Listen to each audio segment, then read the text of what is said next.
প্রতিদিন স্কুলে যাওয়ার পথে উত্ত্যক্ত করা যুবকদের আমি কিছু বলতে পারিনি। স্কুল ছিল বাড়ি থেকে বেশ খানিকটা দূরে।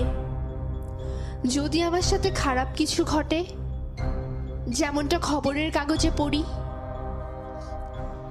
তারপর একদিন গ্রামের বড় আপা বলল সেই স্বপ্নের কথা, সাইকেলের কথা। মাকে বলতেই মা বলল, না, মেয়েদের নাকি সাইকেল চালাতে নেই, স্বপ্ন দেখতে নেই। কিন্তু আমি জানতাম একবার সাহস করে মাথা তুললে তাকে আর দমানো যায় না।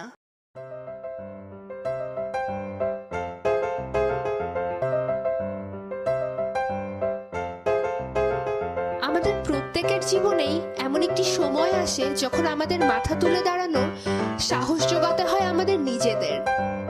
আর সেই সাহসটুকুই পরিবর্তন করতে পারে আমাদের সমাজকে।